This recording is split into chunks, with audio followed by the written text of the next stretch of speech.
अस्सलाम वालेकुम ਵੀਵਰਸ ਨਵੀਂ ਵੀਡੀਓ ਤੇ ਨਵੀਂ ਰੈਸਿਪੀ ਦੇ ਨਾਲ ਤੁਹਾਡੀ ਖਿਦਮਤ ਵਿੱਚ ਹਾਜ਼ਰ ਹਾਂ। ਸਾਡੀ ਅੱਜ ਦੀ ਵੀਡੀਓ ਬੜੀ ਵਧੀਆ ਤੇ ਬੜੀ ਮਜ਼ੇਦਾਰ ਹੈ, ਇਸ ਲਈ ਮੇਰੀ ਵੀਡੀਓ ਨੂੰ ਆਖਰ ਤੱਕ ਵੇਖਿਓ ਤਾਂ ਕਿ ਤੁਹਾਨੂੰ ਪੂਰੀ ਰੈਸਿਪੀ ਦਾ ਪਤਾ ਚੱਲ ਸਕੇ।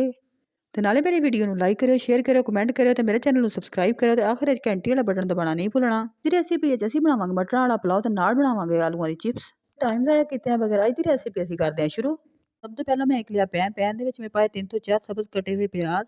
ਤਰ੍ਹਾਂ ਤੁਸੀਂ ਵੀਡੀਓ ਵਿੱਚ ਵੇਖ ਸਕਦੇ ਹੋ ਆਂਚ ਬਿਲਕੁਲ ਹਲਕੀ ਆ ਤੇ ਹੁਣ ਪਾਉਣਾ ਤੁਸੀਂ ਤੇਲ ਤੁਸੀਂ ਆਪਣੀ ਜ਼ਰੂਰਤ ਦੇ ਮੁਤਾਬਕ ਜਾਂ ਆਪਣੇ ਜ਼ਾਇਕੇ ਦੇ ਮੁਤਾਬਕ ਪਾਉਣਾ। ਤੇ ਹੁਣ ਅਸੀਂ ਪਿਆਜ਼ਾਂ ਨੂੰ ਮੱਠੀ ਜਿਹੀ ਅੱਗ ਤੇ ਮੱਠਾ ਫਰਾਈ ਕਰ ਲੈਣਾ 1 ਮਿੰਟ ਵਾਸਤੇ। ਤੇ ਹੁਣ ਅਸੀਂ ਬਾਰੀਕ ਕੱਟਿਆ ਹੋਇਆ ਸਬਜ਼ ਲਹਿਸਨ ਆਪਣੇ ਜ਼ਾਇਕੇ ਦੇ ਮੁਤਾਬਕ ਸ਼ਾਮਿਲ ਕਰਾਂਗੇ।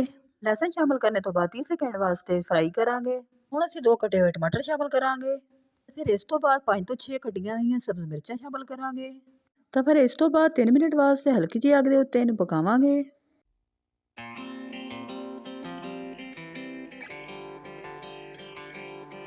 3 ਮਿੰਟ ਪਕਾਣੇ ਤੋਂ ਬਾਅਦ ਇੱਕ ਖਾਣੇ ਵਾਲਾ ਚਮਚਾ ਸਾਬਤ ਜ਼ੀਰੇ ਦਾ ਸ਼ਾਮਿਲ ਕਰਾਂਗੇ। 2 ਪੱਤੇ ਤੇਜ਼ਪਾਤ ਦੇ ਸ਼ਾਮਿਲ ਕਰਾਂਗੇ। ਦਾਲਚੀਨੀ 1 ਖਾਣੇ ਵਾਲਾ ਚਮਚ ਸ਼ਾਮਿਲ ਕਰਾਂਗੇ। 2 ਲੌਂਗ ਸ਼ਾਮਿਲ ਕਰਾਂਗੇ। 1 ਖਾਣੇ ਵਾਲਾ ਚਮਚ ਸੁਰਖ ਮਿਰਚ ਦਾ ਸ਼ਾਮਿਲ ਕਰਾਂਗੇ। 3 ਚਾय ਵਾਲਾ ਚਮਚ ਨਮਕ ਸ਼ਾਮਿਲ ਕਰਾਂਗੇ। 1 ਮਿੰਟ ਵਾਸਤੇ ਹਲਕੀ ਜਿਹੀ ਅੱਗ ਦੇ ਉੱਤੇ ਪਕਾਵਾਂਗੇ। 1 ਮਿੰਟ ਪਕਾਣੇ ਤੋਂ ਬਾਅਦ ਹੁਣ ਅਸੀਂ 1 ਪਿਆਲੀ ਮਟਰਾਂ ਦੀ ਸ਼ਾਮਿਲ ਕਰਾਂਗੇ ਤੇ ਮਟਰ ਤੁਸੀਂ ਆਪਣੀ ਜ਼ਰੂਰਤ ਦੇ ਮੁਤਾਬਕ ਜਾਂ ਆਪਣੇ ਜ਼ਾਇਕੇ ਦੇ ਮੁਤਾਬਕ ਵੀ ਸ਼ਾਮਿਲ ਕਰ ਸਕਦੇ ਹੋ। ਮਟਰ ਸ਼ਾਮਿਲ ਕਰਨੇ ਦੇ 30 ਸੈਕਿੰਡ ਤੋਂ ਬਾਅਦ ਥੋੜਾ ਜਿਹਾ ਪਾਣੀ ਪਾ ਕੇ 2 ਮਿੰਟ ਵਾਸਤੇ ਢੱਕ ਦੋਗੇ ਤਾਂ ਕਿ ਮਟਰ ਚੰਗੀ ਤਰ੍ਹਾਂ ਤੇ ਗਲ ਜਾਣ। 2 ਮਿੰਟ ਤੋਂ ਬਾਅਦ ਹਾੜੀ ਦੇ ਢੱਕਣ ਚੱਕ ਲਾਂਗੇ, ਮਟਰ ਗਲ ਗਏ। ਹੁਣ ਅਸੀਂ ਸ਼ਾਮਿਲ ਕਰਾਂਗੇ ਪਾਣੀ ਤੇ ਪਾਣੀ ਅਸੀਂ ਪਾਉਣਾ ਵਾ 4 ਗਲਾਸ ਕਿਉਂਕਿ ਅਸੀਂ 2 ਗਲਾਸ ਚਾਵਲਾਂ ਦੇ ਲਏ ਸੀ। ਤੇ ਮੈਂ ਇੱਕ ਗੱਲ ਦੱਸ ਜਾਂ ਪਾਣੀ ਦੀ ਜਗ੍ਹਾ ਤੇ ਮੈਂ ਯਖਨੀ ਦਾ ਇਸਤੇਮਾਲ ਕੀਤਾ। ਯਖਨੀ ਮੈਂ ਪਹਿਲੇ ਤੋਂ ਬਣਾ ਕੇ ਰੱਖੀ ਸੀ ਮੁਰਗੀ ਦੇ ਗੋਸ਼ਤ ਦੇ ਰੇਸ਼ੇ ਕਰਕੇ ਮੈਂ ਉਹ ਵੀ ਨਾਲ ਹੀ ਸ਼ਾਮਿਲ ਕਰ ਦਿੱਤੇ। 5 ਮਿੰਟ ਵਾਸਤੇ ਢੱਕ ਦਵਾਂਗੇ ਤਾਂ ਕਿ ਪਾਣੀ ਨੂੰ ਅੱਛੀ ਤਰ੍ਹਾਂ ਨਾਲ ਉਬਾਲ ਆ ਜਾਵੇ। ਦੂਸਰੀ ਸਾਈਡ ਦੇ ਉੱਤੇ ਅੱਛੀ ਤਰ੍ਹਾਂ ਨਾਲ ਚਾਵਲਾਂ ਨੂੰ ਧੋ ਕੇ 15 ਮਿੰਟ ਲਈ ਮੈਂ ਭਿਗੋ ਦਿੱਤਾ ਸੀਗਾ। 5 ਮਿੰਟ ਤੋਂ ਬਾਅਦ ਪਾਣੀ ਨੂੰ ਉਬਾਲ ਆਉਣ ਲੱਗ ਪਿਆ ਤੇ ਹੁਣ ਅਸੀਂ ਚਾਵਲ ਪਾ ਦੇਵਾਂਗੇ ਪਾਣੀ ਵਿੱਚ। ਇੱਥੇ ਮੈਂ ਇੱਕ ਗੱਲ ਦੱਸਦੀ ਜਾਵਾਂ, ਜਿਸ ਪਾਣੀ ਵਿੱਚ ਤੁਸੀਂ ਚਾਵਲ ਭਿਗੋਏ ਸੀ ਉਹ ਪਾਣੀ ਅੱਛੀ ਤਰ੍ਹਾਂ ਦੇ ਨਾਲ ਚਾਵਲਾਂ ਦੇ ਵਿੱਚੋਂ ਕੱਢ ਦੇਣਾ ਵਾ। ਤਰ੍ਹਾਂ ਤੁਸੀਂ ਵੀਡੀਓ ਵਿੱਚ ਵੇਖ ਸਕਦੇ ਹੋ ਚਾਵਲ ਸ਼ਾਮਿਲ ਕਰ ਦਿੱਤੇ ਤੇ ਹੁਣ ਨਾਲ ਮੱਠਾ ਚਮਚਾ ਵੀ ਹਿਲਾਈ ਜਾਣਾ।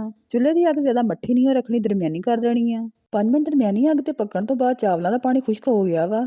ਜਿਸ ਵੇਲੇ ਪਾਣੀ ਖੁਸ਼ਕ ਹੋ ਜਾਵੇ ਚਾਵਲਾਂ ਦਾ ਤੇ ਚਾਵਲਾਂ ਨੂੰ ਦਮ ਲਗਾ ਦੇਣਾ ਵਾ ਤਾਂ ਅੱਛੀ ਤਰ੍ਹਾਂ ਦੇ ਨਾਲ ਢੱਕ ਦੇਣਾ ਤਾਂ ਕਿ ਭਾਫ ਨਾ ਨਿਕਲ ਸਕੇ ਚਾਵਲਾਂ ਦੀ ਬਾਹਰ।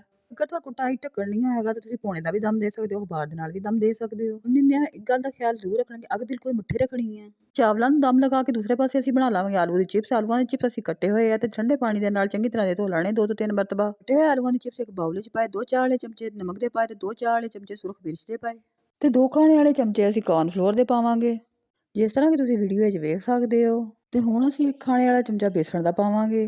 ਬੇਸਣ ਪਾਉਣੇ ਤੋਂ ਬਾਅਦ ਸਾਰੀਆਂ ਚੀਜ਼ਾਂ ਨੂੰ ਚੰਗੀ ਤਰ੍ਹਾਂ ਤੇ ਰਲਾ ਲਵਾਂਗੇ।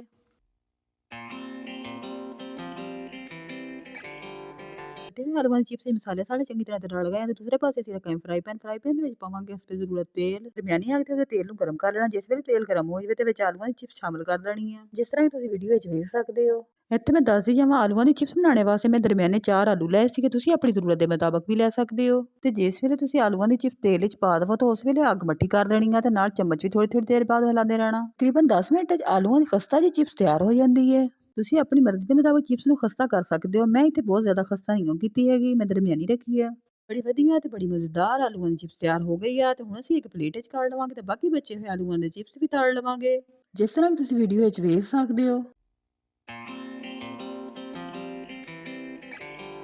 ਜਿੱਦਾਂ ਕਿ ਆਲੂਆਂ ਦੀ ਚਿਪਸ ਤਿਆਰ ਹੋ ਰਹੀ ਆ ਤੇ ਦੂਸਰੇ ਪਾਸੇ ਅਸੀਂ ਚਾਵਲਾਂ ਨੂੰ ਚੈੱਕ ਕਰ ਲਵਾਂਗੇ। ਚਾਵਲ ਅਲਹਮਦੁਲਿਲਾ ਸਾਡੇ ਤਿਆਰ ਹੋ ਗਏ ਆ ਤੇ ਹਾਂਡੀ ਦੇ ਢੱਕਣ ਚੱਕਦਿਆਂ ਨਾਲ ਹੀ ਚਾਵਲਾਂ ਦੀ ਬਹੁਤ ਵਧੀਆ ਤੇ ਬੜੀ ਮਜ਼ੇਦਾਰ ਤੇ ਖੁਸ਼ਬੂ ਆਈ ਹੈ, ਜਿਸ ਤਰ੍ਹਾਂ ਕਿ ਤੁਸੀਂ ਵੀਡੀਓ ਵਿੱਚ ਵੇਖ ਸਕਦੇ ਹੋ। ਦੂਸਰੇ ਪਾਸੇ ਆਲੂਆਂ ਦੇ ਚਿਪਸ ਵੀ ਸਾਰੇ ਤਿਆਰ ਹੋ ਗਏ ਆ ਤੇ ਚਾਵਲ ਵੀ ਤਿਆਰ ਹੋ ਗਿਆ। ਹੁਣ ਅਸੀਂ ਖਾਣੇ ਵਾਸਤੇ ਪੇਸ਼ ਕਰ ਸਕਦੇ ਹਾਂ। ਵੇਖਣ ਨੂੰ ਤਾਂ ਬੜੇ ਮਜ਼ੇਦਾਰ ਲੱਗਦੇ ਪਏ ਆ, ਖਾ ਕੇ ਵੇਖਦੇ ਹਾਂ ਕਿ ਕਿਸ ਤਰ੍ਹਾਂ ਦੇ ਲੱਗਦੇ ਆ। ਤੇ ਉੱਪਰ ਅਸੀਂ ਥੋੜਾ ਜਿਹਾ ਰਾਇਤਾ ਪਾਇਆ ਤੇ ਰਾਇਤਾ ਪਾ ਕੇ ਅਸੀਂ ਲੁਕਮਾ ਬਣਾ ਕੇ ਖਾਧਾ ਤੇ ਬਹੁਤ ਹੀ ਮਜ਼ੇਦਾਰ ਲੱਗਿਆ। ਮਟਰਾਂ ਵਾਲਾ ਪੁਲਾਓ ਤੇ ਆਲੂਆਂ ਦੇ ਚਿਪਸ ਦਾ ਜੋੜ ਤੁਹਾਨੂੰ ਕਿਸ ਤਰ੍ਹਾਂ ਦਾ ਲੱਗਾ? ਤੁਸੀਂ ਆਪਣੇ ਘਰਾਂ 'ਚ ਜ਼ਰੂਰ ਬਣਾਉਣਾ ਤੇ ਮੈਨੂੰ ਕਮੈਂਟ ਕਰਕੇ ਜ਼ਰੂਰ ਦੱਸਣਾ ਕਿ ਤੁਹਾਨੂੰ ਇਹ ਰੈਸਿਪੀ ਕਿੱਦਾਂ ਦੀ ਲੱਗੀ ਤੇ ਮੈਨੂੰ ਦੁਆਵਾਂ 'ਚ ਯਾਦ ਰੱਖਣਾ। ਇਸ ਦੇ ਨਾਲ ਹੀ ਅੱਜ ਦੀ ਵੀਡੀਓ ਦਾ ਕਰਦੇ ਐਂਡ ਇਨਸ਼ਾਅੱਲਾ ਨਵੀਂ ਵੀਡੀਓ ਤੇ ਨਵੀਂ ਰੈਸਿਪੀ ਦੇ ਨਾਲ ਫਿਰ ਹੋਵਾਂਗੇ ਹਾਜ਼ਰ। ਉਸ ਵਕਤ ਤੱਕ ਇਜਾਜ਼ਤ, ਰੱਬ ਰਾਖਾ।